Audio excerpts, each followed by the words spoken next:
Welcome to The Backstory, a podcast from the North Dakota News Cooperative that takes an in-depth look at the stories we're reporting for you.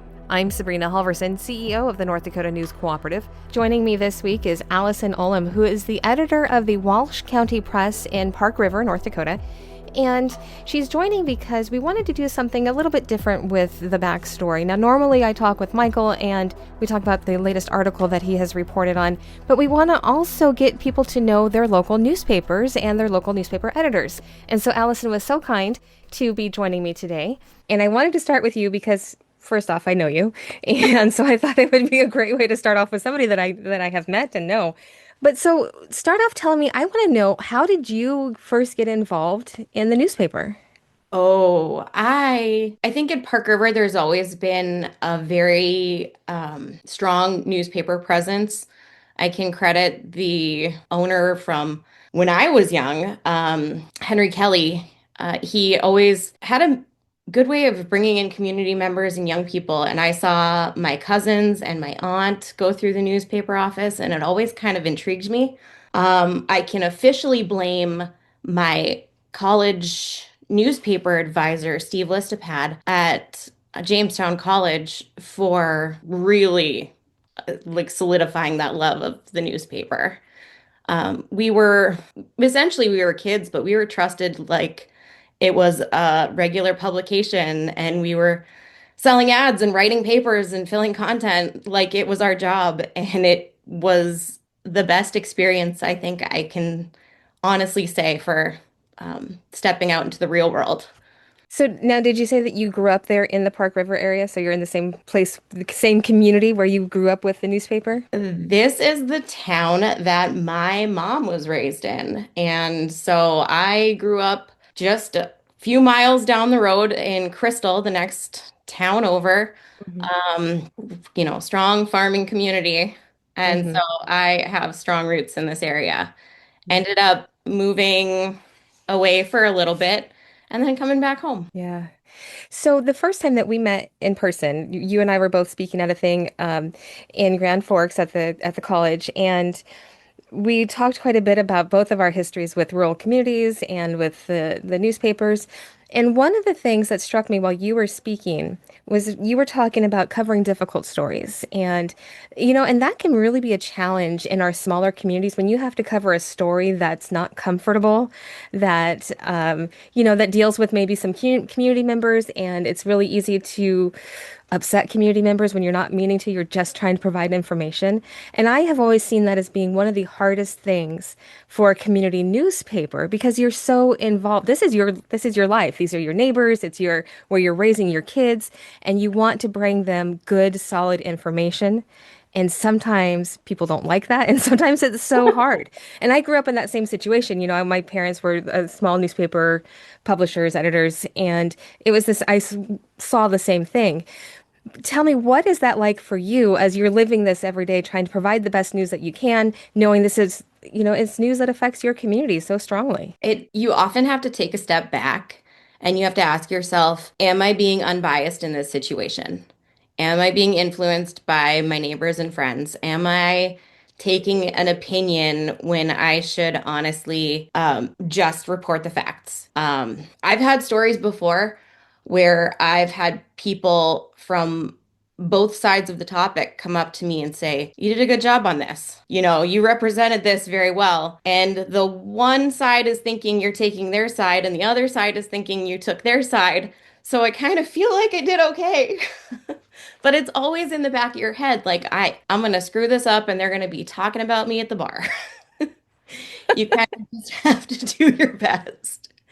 And I think all of us in this small town, rural life situation see that, but the importance of making sure that we are a place where these conversations can start is kind of, takes priority over whatever it is that they could possibly say about me downtown. And that's a hard position to be in, and I completely understand because I've been in the same position. Here's a hard story I have to write. I have to do it well, and yeah, they're going to be talking about it at the bar. Or they're going to be talking about me at the bar. At the end of But the it's day, so I have the important, right? recordings, right? Again, if you don't think you said that, I can show you the transcripts. If you don't think I quoted you correctly, we can go over the recording. Right. And that's so important for if there's any students listening here, get the recording so that you can go back and say, yes, here I have it on tape. Yes. So tell me, as you are, it's really important to you, like you said, to make sure that you're representing all sides of the story as well as possible and equally. And that's hard to do these days as well. What are some of the other challenges that you see being your community's newspaper? Oh, easily. There's only one of me. You look around at the potential from every story, from every person you've ever met in your community and beyond, and you go, oh, if I had the time, if I had someone else, if I could duplicate myself and, you know, cover everything all at once. We are very lucky around here that it is, I wouldn't call it a news desert because we have multiple newspapers in our county, but every community definitely deserves a little more coverage. So that is just a real struggle. You can't be everywhere all at once. So are you writing everything yourself then? Not writing everything, Okay, but I do try to have at least a solid feature or two, pretty regularly. And then there's a few, news briefs here and there. We do have a very supportive community where I'm getting a lot of information, from the schools or different community members who are able to help provide some of that buffer. great. It's always nice when the community gets involved a little bit too. Yeah, I think it's great to hear those voices. Yeah, I love it. We have these features that help bring our school to life where they're able to pass around the article to different teachers and just say, here's what's going on in our classrooms. Here's what's going on with the competitions we're involved in. Here's what you might not know. And it's a great way to not only have that outreach to those communities, but also bring that window of life that's taking part in that, specialized area and give it their space. yeah. I think as reporters, as editors, as just journalists in general, we all have stories that have been really hard to cover and we're really proud of our coverage of them. But then we also have other stories that are just always going to be our favorites. And maybe they weren't the hardest, maybe they weren't the hardest hitting, but they hold a special place in our heart. And I want to know what's that story for you? Oh, I always have. I think my favorite stories are always the ones where you look back and you go, man, that was a really, really good conversation. And you wish you could have kept that conversation going. It's probably one of my favorites.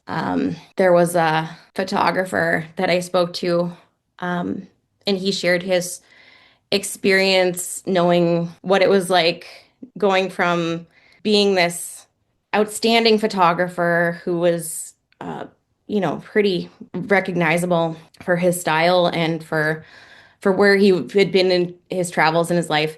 And he discovered that he was dying. He had ALS. He said that the moment where he could no longer lift the camera above his head was the moment that he knew things were going wrong, and he began to decline. And where he got his start was right here in Park River, from Henry Kelly saying, hey, you, I'm going to hand you a camera and you're going to go around town and you're going to take pictures of people and you're going to ask them questions. You're going to do the question of the week every week. And he said, just going from being trusted as a kid to have this camera, um, to being an adult who made it his entire career and his entire life, was just such a turning point for him.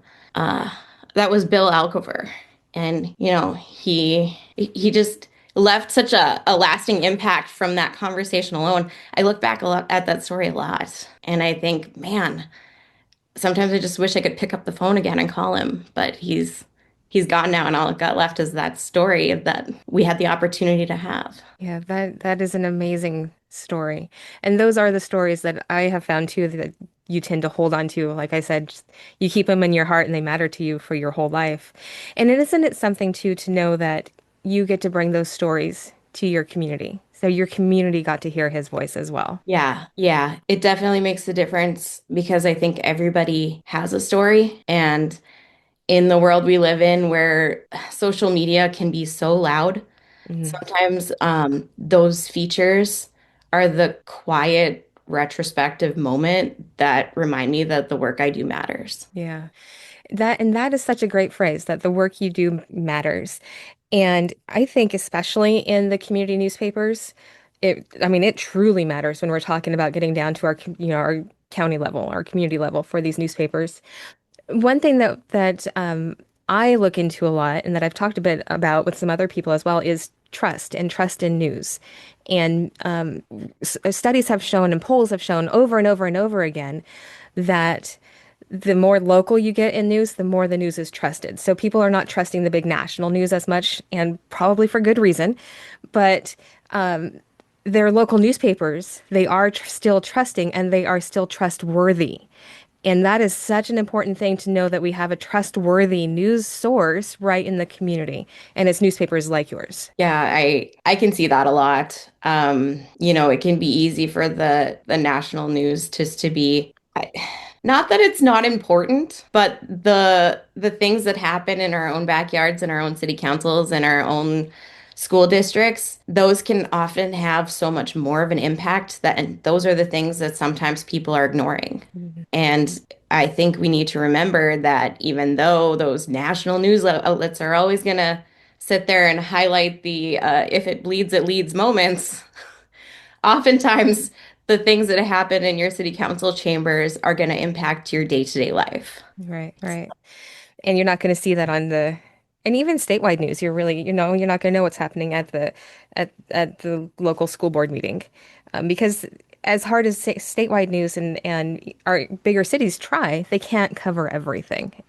So it's so important. What would you say would be the best way that your community can support you back? Go get a subscription, pick up that paper, talk to us. Just every time I get a text message or an email from somebody who says, "Hey, great article, love that editorial," I always respond with "Thank you for reading," because that's really what it's all about. I could write stories all day long, but it doesn't matter if they're not reading. And that's where the real impact lies. So whether they're, buying a quarter page ad or just picking up the copy down at the gas station for $1.50, that matters. And I think it matters to each and every small weekly shop across the state. And I think, we love getting feedback. All of us, every time we get a good job, even if we get those comments from people who are like, terrible article, thanks for reading. Sometimes those comments hurt, but even those are important, right? You know they read it. Yeah. You know they picked it up at the gas station. You know they're sitting around the table of knowledge having a chat about that girl at the news station. You're right. Yeah, I completely understand. It's just so important, even if they don't necessarily like the coverage. It's so important that at least they are reading it. And that's something that, again, we have seen over and over in studies and polls and things. Just people are not, some people, let me not group everybody, but some people are like not seeing why they should pay for a newspaper subscription. They want to get the news for free. And unfortunately, it is not free to create a newspaper. There are many costs involved in this. Even though you have a low staff count, you have a lot of costs out there. Is it financially hard to have a newspaper these days? I think it's really just hard to convince people that the things they're reading should be paid for. I sit there and I go, okay, so you don't care about reading. You care about the pictures from the district basketball tournament and how many hours did he sit there to take those photos for you to hold that trophy? How many hours did he put into editing those photos? How many hours is that worth? And I think if you start calculating life a little differently, I think you can start to see the bigger picture. But, again, social media being what it is, it's kind of overshadowing what it is that we do. Yeah. And I think I've seen that a lot with with the invention of social media. That's when people started to think they deserved all the news for free. But I can guarantee you can trust it if you pick it up and read it in the page. Right. It's not always the case for the things we're scrolling through these days. Right. Absolutely agree. Plus, what are you going to do if you see something on social, if your grandkid has their baseball or basketball picture on the Facebook, are you going to print it out and put it on the fridge? No. You're going to cut it out of the newspaper and put it on the refrigerator, right? I love my scrapbookers. They're some of the Yes. best people. Yeah, absolutely. Well, so as we start to wrap up, what would you say would be one or two things that you wish everybody knew about either about your newspaper or about community news in general? Oh, first of all, I guess the important thing for people to remember is, we're all still human. And that, again, is something that kind of went away with the social media era. We're doing a job and we're doing our best because these communities are not just places we work, they're places that we live in, they're places that we care about, and they're places that at the end of the day, this service that we're trying to shine a light on things that should matter to everyone and they shouldn't just matter to us. So I think it's important for people to remember that, there's someone behind the keyboard or someone behind the printer, there's someone behind that paper. And we're all doing our best to make sure that North Dakota is and will continue to be a great place to live. Pick up your local paper. Or if you're just driving through town, pick up that town's paper. If you're going on vacation, pick up that town's paper. It'll give you a window into a community that you might not have even thought to look twice on. And I can guarantee you that there was a lot of hard work put into it, and it will be worth your time. And I love that. And that's something that I try to do as well when I'm traveling around, especially around the state, is just pick up the local newspaper, get to know the communities. Thank you, Allison. That again, Allison Olimb, who is the editor of the Walsh County Press. For the North Dakota News Cooperative, I'm Sabrina Halvorson. This has been The Backstory.